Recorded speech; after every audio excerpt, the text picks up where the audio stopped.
Using the power of the internet, you can now watch GLC on any TV in the US, Canada, the UK, and Ireland with Roku. Basically, a box that connects to your television. Roku acts as a middleman between your internet connection and your television. So if you have internet service at your home, chances are high that you can watch all of the great GLC programming. And best of all, it's highly affordable too, with only a one-time fee ranging from $50 to $100. Log on to our website, www.glc.us.com, for details on how you can watch GLC via Roku.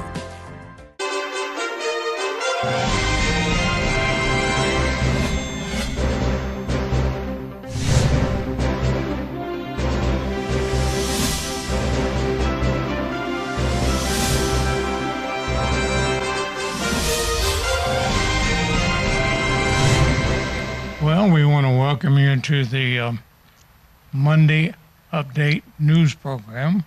And I want to just thank the people who are responding to our roundup. And that you're doing good. God bless you. Thank you. We still have a ways to go, but I believe we'll get there. You know, Dad, it seems like we have a ways to go on everything. I just want to assure everybody who has not yet gotten their packages from Roundup last year that although many have been mailed out, there were a bunch, several hundred that went out. I am still packaging. In fact, I packaged up 40 more, processed all the bookstore stuff yesterday, and but there's still quite a few more to get packaged up.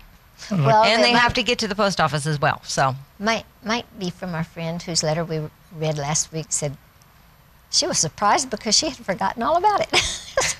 that's nice. Well, I got a good letter. I that never deals with that. do forget about it. No headache there.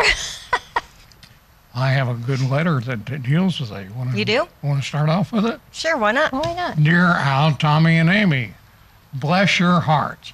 I received your gifts from the 2013 Fall Roundup. That must have been a monumental task. It's an ongoing monumental task. I so enjoyed the book, Behind the Veils of Yemen. Such brave missionary to go into the lion's den to bring out the captives.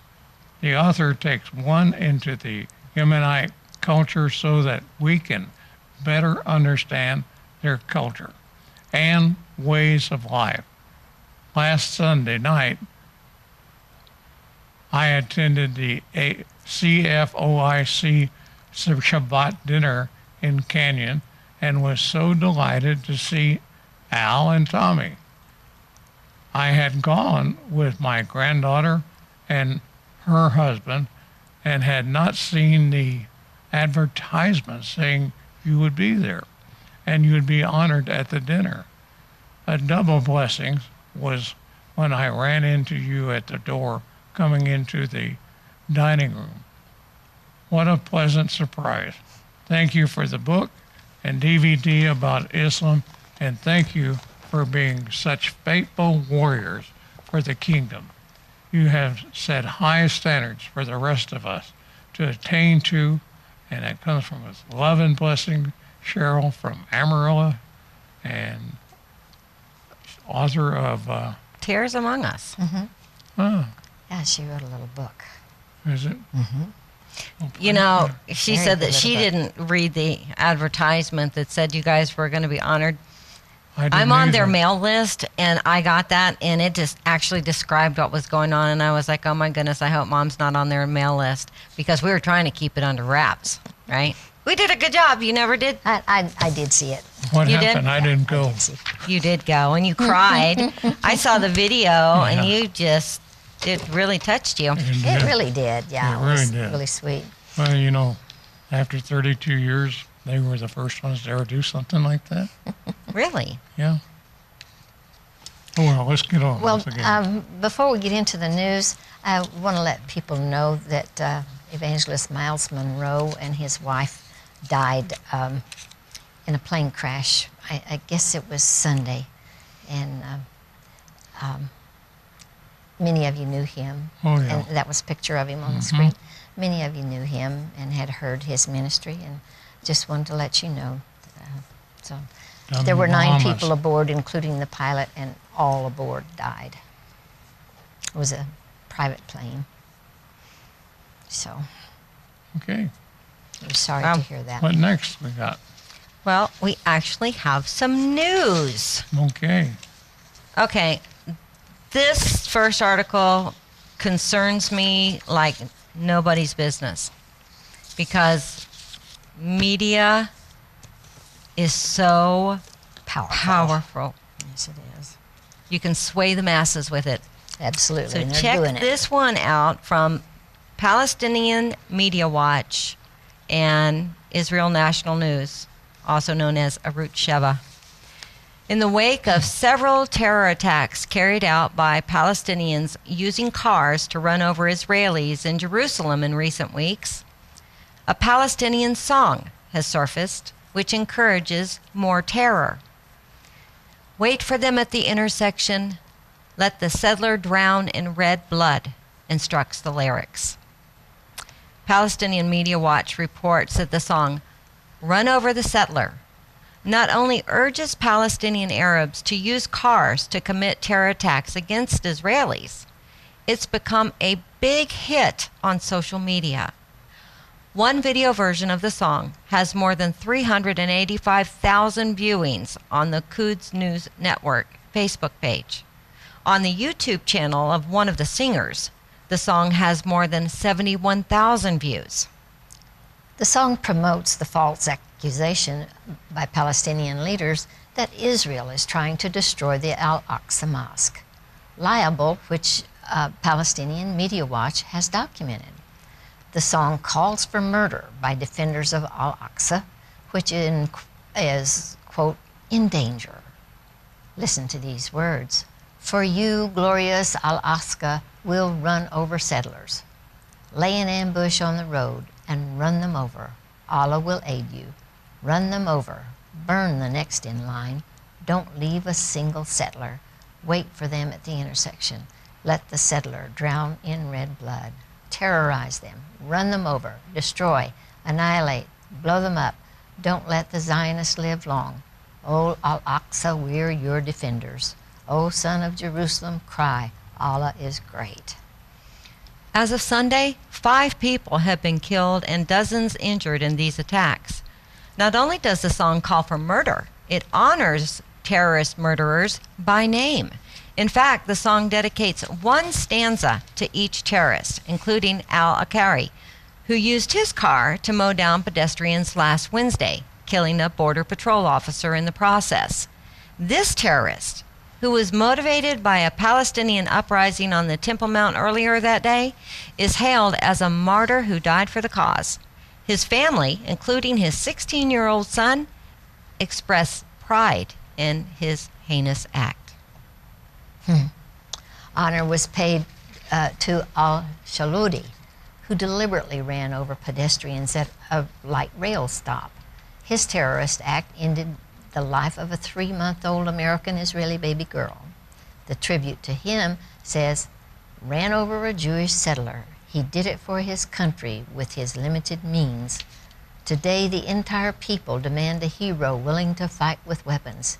He began fighting with a car, running them over like rabbits.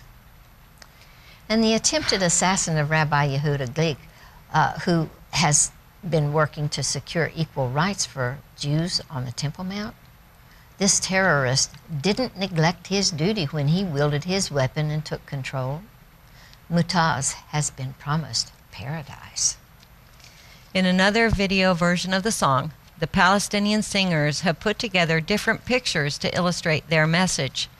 There are photos of the recent terrorist attacks with cars and the Israeli victims, as well as of the terrorists themselves, honored as martyrs. There are pictures of riots with stone-throwing Palestinians and burning tires, and a picture of Rabbi Yehuda Glick, who was shot 4 times in an assassination attempt just 2 weeks ago. In the picture, Glick is looking at Jerusalem, which is encircled with a heart, while Glick is crossed out. In the video, there are pictures of speedometers showing 150 kilometers per hour in the text, Jerusalem, and run over. Traffic signs with pictograms showing cars ramming into people, and the text, quote, To the Zionists in occupied Jerusalem, warning, you may be run over at any moment. And the car intifada, Daesh is a new concept born of the Palestinian terror attack with cars. The acronym constitutes a play on words of the Arabic word for run over, Daesh, and the Arabic acronym for the Islamic State terror organization, Daesh. Another pictogram in the video shows a driver with a steering wheel that is also a rifle, with the text stating, hit the gas and declare revolution. A photo of a van used in one of the car attacks appears with the text M75 rocket on 4 wheels. And check out the cartoon posted on the personal Facebook page of one of the singers. It's a Palestinian child tying to a ram a remote-controlled car into a fleeing Jew. You know what's so sad about that is they're tying it with the Alaska Mosque.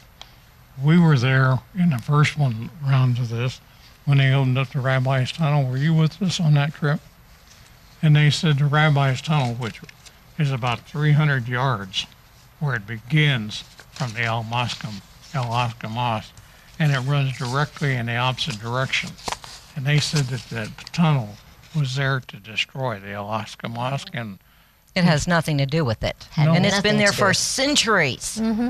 but that's just a propaganda way that they're doing this. Well, you know, it's kind of like teaching that the Holocaust never happened. That's what they do. And you know, I've always said that, and everybody knows this, there is no better way to get people motivated than to motivate them with religion when they have religious hearts. So this is why I say pray for the Muslim people. What they're Amen. doing is completely and totally wrong, but they're completely and totally misled for the most part That's as right. well. They have no peace in their life. No. They're doing what they think they should be doing, and we have to pray that the truth becomes known to them so that they can change what they're doing. That's right. The next article comes from Arut Sheva and Reuters. So we've changed the car attacks. Guess what happened today? A 26-year-old woman was stabbed to death, and 2 other people were wounded in a terrorist attack at a bus stop in Gush Etzion Monday evening. The second such attack that happened on Monday. Dalia Limkos died of neck wounds, according to paramedics. Chilling closed-circuit TV video shows the terrorist plowing into Limkos with his car, then returning to stab her. A 26-year-old man who was also stabbed is in light to moderate condition, and a 50-year-old is in light condition. Witnesses say the terrorist tried to run down his victims with a car at first, but failed, and then got out of the car and began stabbing. The guard at the gate of the community came running to the scene of the rampage and shot the terrorist in the chest several times. Police said the terrorist was evacuated to a hospital with serious injuries, but died en route. He has since been identified as a resident of Hebron. The bus station where the attack took place is the same location at which Israeli teens Ayel Yifra, Gilad Sha'ar, and Naftali Frankel were abducted earlier this year before being brutally murdered. It was their murders by Hamas which ignited the conflict this summer between Israel and Gaza. Can you believe it? The same bus stop. Well, 6 hours earlier, an illegal Palestinian worker in Tel Aviv stabbed and critically wounded a 20-year-old IDF soldier near a Tel Aviv train station. The victim of that attack is currently in critical condition because he was stabbed numerous times, including stabs to the upper body and waist, as he tried to fight off his attacker. An unidentified witness said on Israel radio, "I saw the terrorist in a red shirt and jeans running in the direction of Lavanda Street. I chased him and came back and saw the soldier writhing on the ground." Police have arrested and identified the attacker as an 18-year-old from Shechem, also known as Nablus, in Samaria, who had illegally entered into sovereign Israeli territory. He's one of countless illegal Palestinian workers. Wake up, America. Okay. All in the same day. So now it's not only cars, we're taking out the knives. Of course, with Yehuda Glick, it was a gun. Yeah. They're not particular, just so they kill Jews. And terrorize. But the thing that's of much concern to me, and I'm sure to people in Israel, is that for the most part, the violence has been centered around Jerusalem, in and around Jerusalem. Now it's in Tel Aviv. Well, this article comes from AFP. Mexico was confronted on Saturday with possibly one of the grisliest massacres in years of drug violence after gangs suspected confessed to incinerating the bodies of 43 missing students and dumping them in the river. The disappearance of the students 6 weeks ago has gripped Mexico after gang-linked police attacked the young men in the southern state of Guerrero on September 26th. Well, authorities say it started when police, under orders of the former mayor, Jose Luis Arbaca, working with a drug gang, opened fire on students in the city of Iguala. The students had traveled to the city of Iguala to raise funds before they hijacked 4 buses to return home, a common practice among the young men from a school known as a bastion of left-wing activism. Officers shot at the buses, leaving 3 students and 3 bystanders dead, before the 43 were taken away and handed over to members of the Guerreros Unidos cartel. 3 suspected gang members told investigators that local police handed them the students between the southern towns of Iguala and Cocula. In taped confessions, the suspects said they bundled the 43 in the back of 2 trucks, took them to a nearby landfill, killed them, and used fuel, wood, tires, and plastic to burn their bodies for 14 hours. Authorities say the city's mayor, worried that they would interrupt a speech by his wife, ordered the police to confront them. Authorities have arrested 74 people, including the ousted mayor and his wife, 36 police officers, and several Guerreros Unidos operatives. If the confessions are true, the mass murder would rank among the worst massacres in a drug war that has killed more than 80,000 people and left 22,000 others missing since 2006. The Iguala case has undermined President Pena Nieto's assurances that authorities were finally reducing the cycle of murders plaguing the country. Oh, my goodness. Well, this comes from Israel National News, the story surrounding Yehuda Glick. This is actually one that we were going to read on Friday. So when you're hearing dates, back your head up to last Friday. Yeah, right. Hundreds of nationalist activists in Israel held a march last Thursday night under the title Our Jerusalem.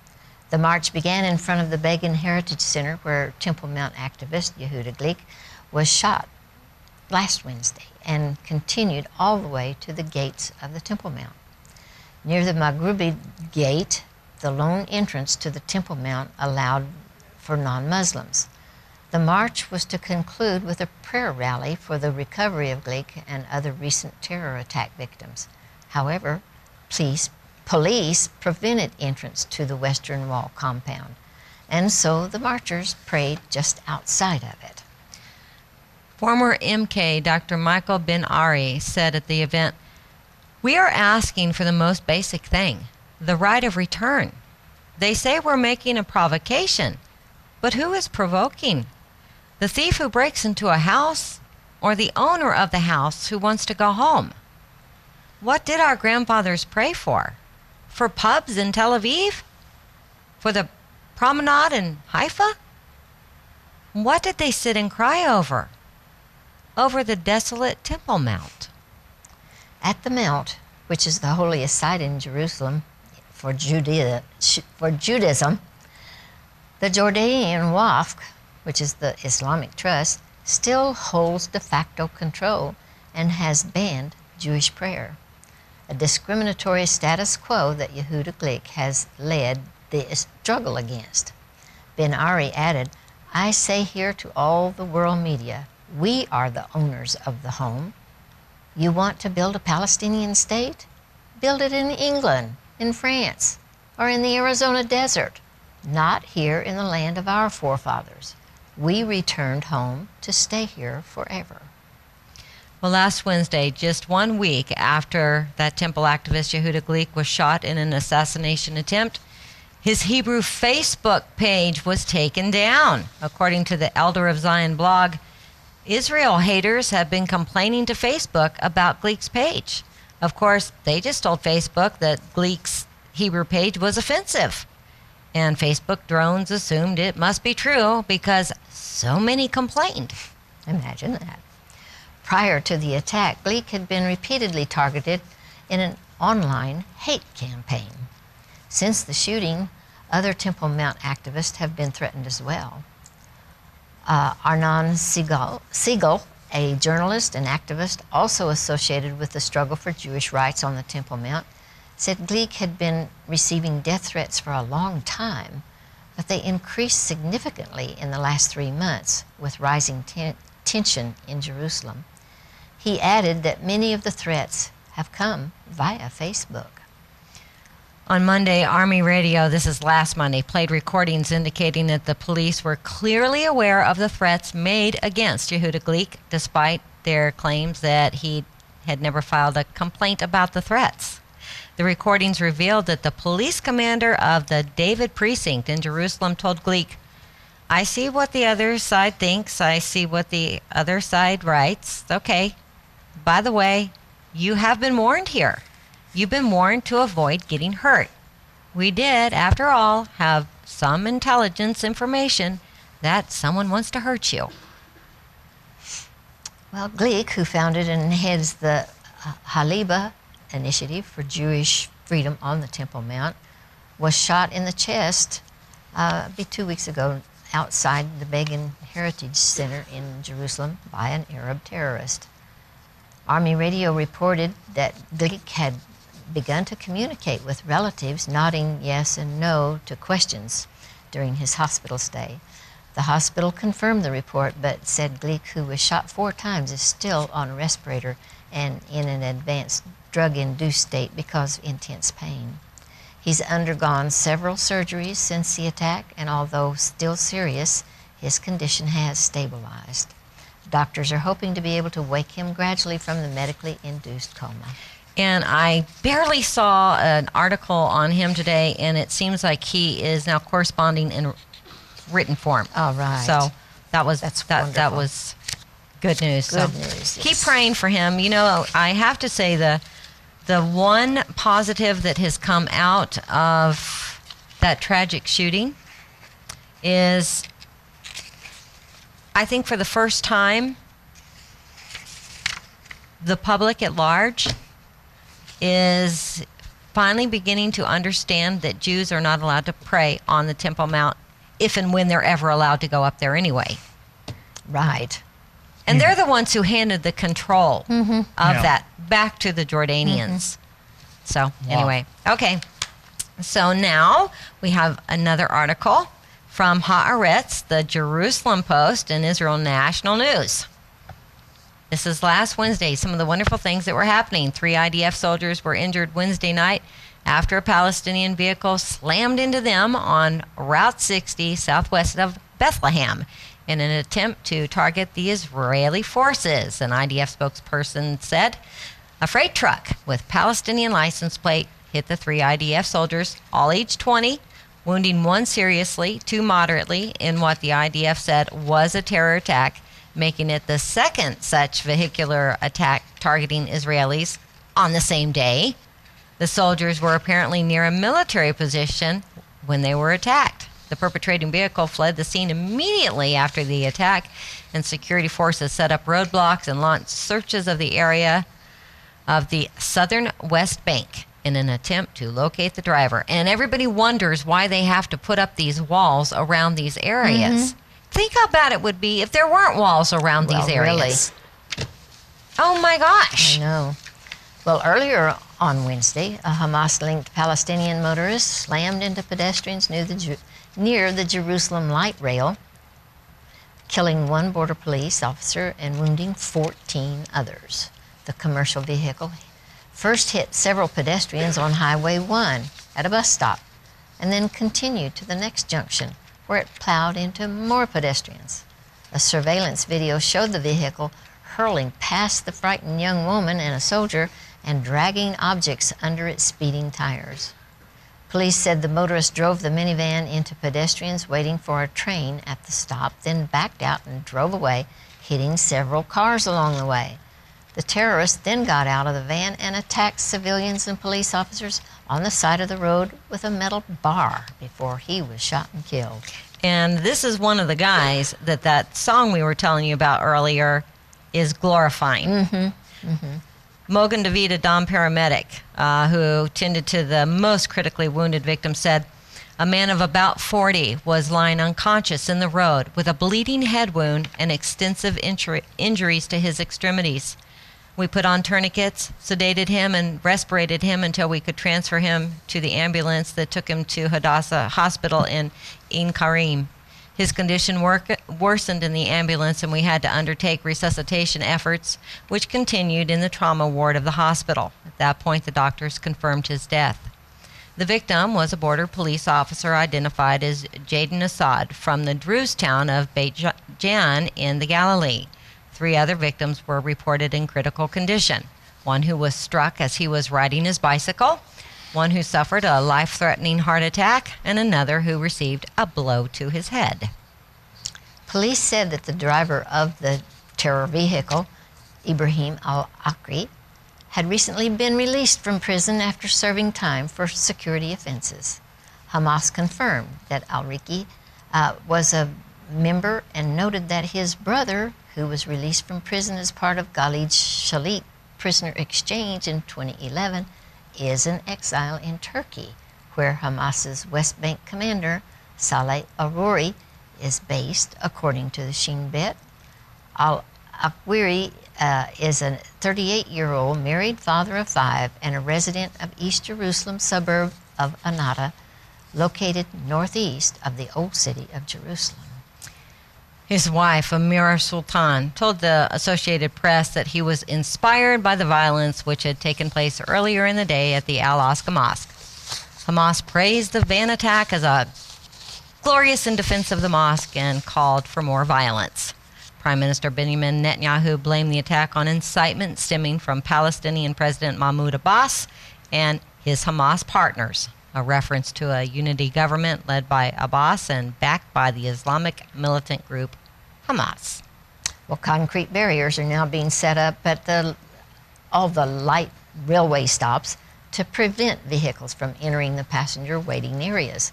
Last month, 2 were killed, including Israeli-American infant, and 6 others were wounded when a Palestinian drove his car into a light rail train station near Ammunition Hill in Jerusalem and ran over passengers disembarking from the train.